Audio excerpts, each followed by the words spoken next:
The doorbell pinged with that same tinny electronic tune that had started to feel like a personal alarm clock from hell. I flicked open my phone and checked the camera feed. There she stood again, Karen Richardson, planted on my porch like a territorial garden gnome, hands parked on her hips, one foot tapping out an impatient Morse code. Her sleek, perfectly highlighted bob swung every time she stabbed the doorbell button with manicured fury. I let out a slow breath, abandoned my coffee, and accepted that today was the day I stopped hiding. "Alex, I know you're in there." Her voice crackled through the speaker, sharp enough to cut glass. "Every single resident of Oakwood Estates is required to donate to the HOA Block Party Fund. This is not optional." I thumbed the talk button. "Morning, Karen. Like I've said before, I've read the bylaws front to back. There is nothing zilch that mandates contributions to social events. I'm opting out this year."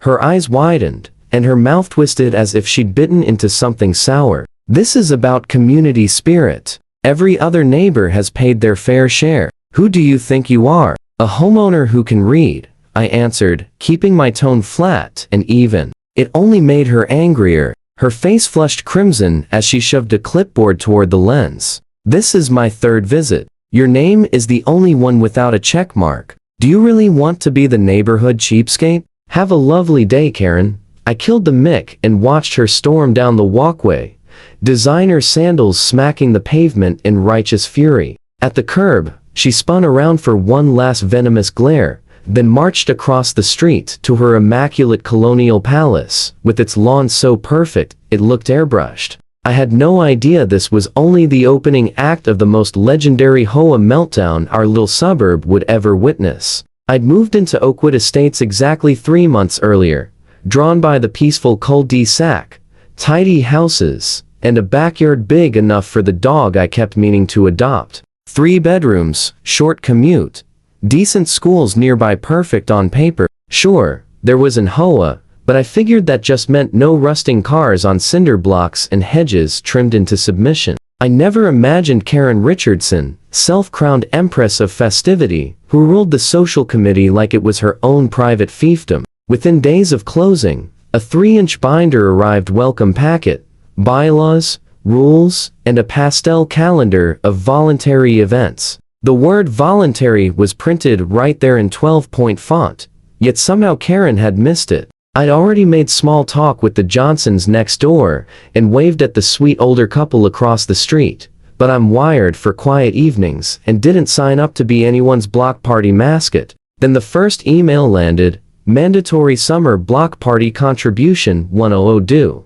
I ignored it, chalking the wording up to Karen's flair for drama. The follow-up arrived in screaming red caps. Final notice. I replied politely that I wouldn't be attending and therefore wouldn't be donating. That's when the doorbell became her battering ram. After that third camera showdown, the campaign went nuclear. The next morning, a blinding pink notice flapped on my mailbox. Violation, failure to support community initiatives. Fines pending board review. I ripped it down, laughing at the sheer ridiculousness, and headed to work. By the time I got home, 3 more notices had bloomed like toxic weeds, one on the front door, one on the garage, and for reasons known only to Karen, one stuck to my trash bin. I gathered them all, snapped photos, and started a folder labeled Evidence. The following afternoon, Karen orchestrated a sidewalk tribunal directly across from my driveway. 4 women formed a tight knot,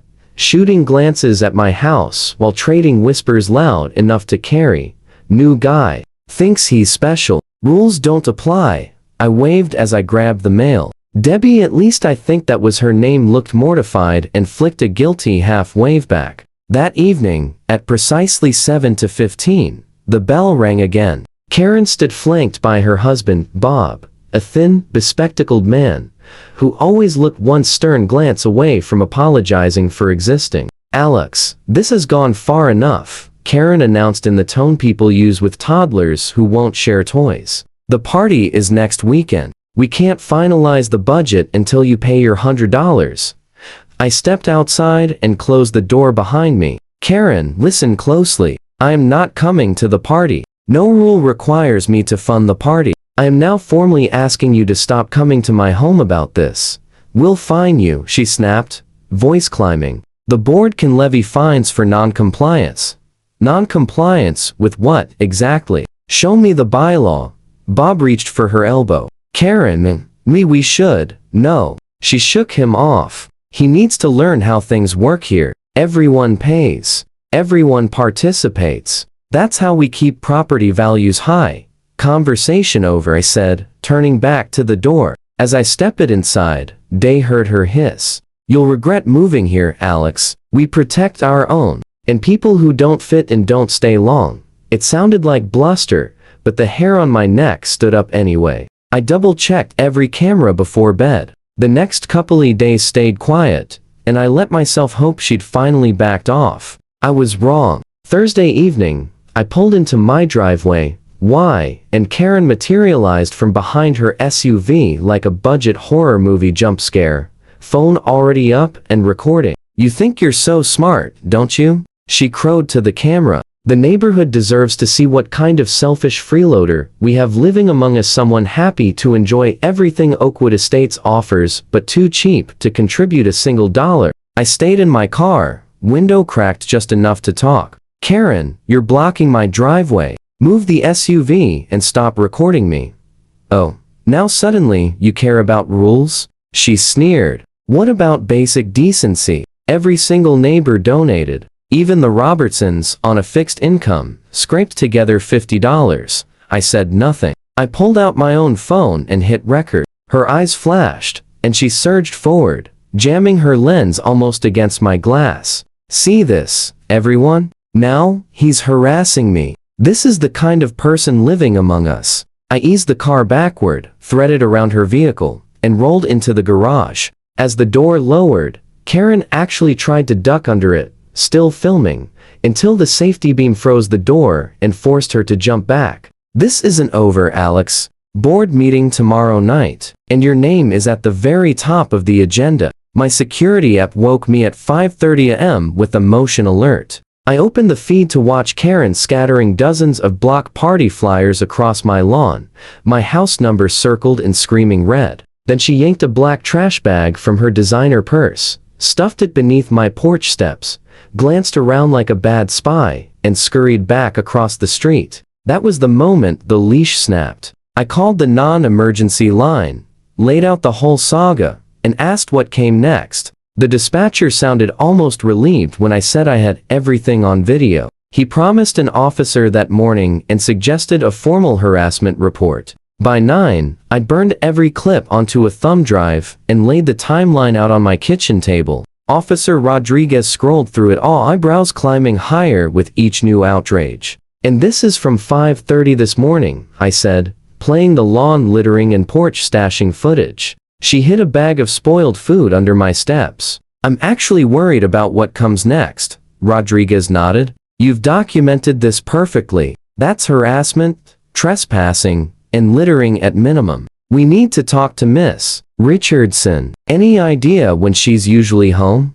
My phone chimed doorbell alert. There she was again, clutching a stack of official-looking papers. Rodriguez gave me a wry smile. Perfect timing. Mind if I get the door? She opened it just as Karen raised her fist to knock. Karen's face cycled through shock, confusion, and instant calculation. Oh, a wrong house. I was just dropping off community notices, she stammered, composure fracturing. Ma'am, I'm Officer Rodriguez, County Police. We've received complaints and would like a word. Karen's mask slammed back into place. Complaints? Against me? I'm the HOA social chair. I'm the one who should be filing reports. Rodriguez stayed cool. We have video of repeated harassment, trespassing, littering, and statements that could be interpreted as threats against Mr. Parker.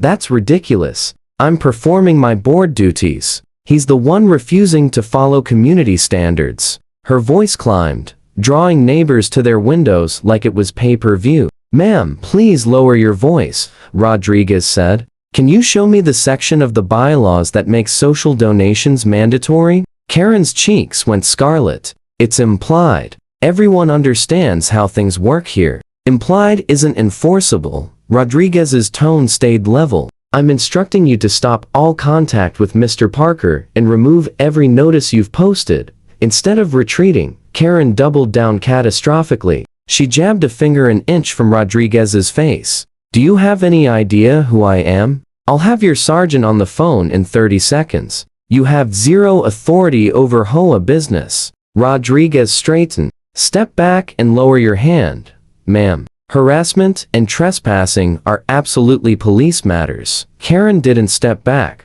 She dug into her purse. Rodriguez's hand moved to her belt. But Karen only brandished her phone. "I'm calling 911 right now. I'm the victim here. Ma'am, misusing emergency services is an offense." Karen was already dialing. "Yes, police? I'm being threatened at 1142 Oakwood Drive by a homeowner and someone pretending to be an officer." Rodriguez sighed, keyed her radio, and requested backup. Minutes late, a second cruiser rolled up. Officer Chen stepped onto the porch. Half the cul-de-sac had now migrated to their lawns, phones out. Karen saw the audience and went full martyr. "Neighbors, look what happens when we let outsiders destroy our standards. He weaponized the police against me." Silence. Not one voice rose in her defense. Mrs. Johnson marched forward. "Officers, Karen's been bullying all of us. She told me she'd have my gnomes confiscated because I only gave $50. A young mom I didn't know piped up. She said my kids would be banned from the pool if I didn't pay the full 100.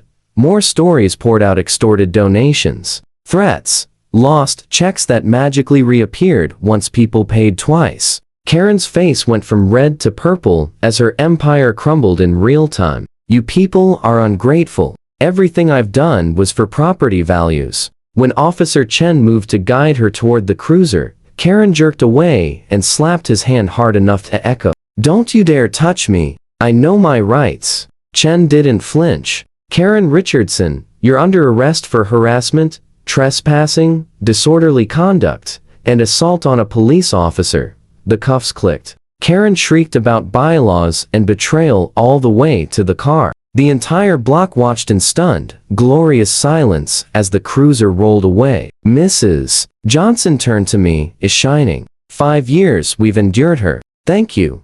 Monday morning, a letter arrived from the actual HOA president, definitely not Karen. It apologized profusely for unauthorized actions, confirmed all social events and donations were voluntary, and announced Karen's immediate removal from the board. She ended up charged with multiple counts of harassment, trespassing, disorderly conduct, and assault on an officer. At sentencing, she still insisted she was merely passionate about community. The judge sentenced her to 6 months probation, a $1,000 fine, and the Chef's Kiss community service picking up roadside litter. The look on her face when the gavel fell is framed in my memory forever.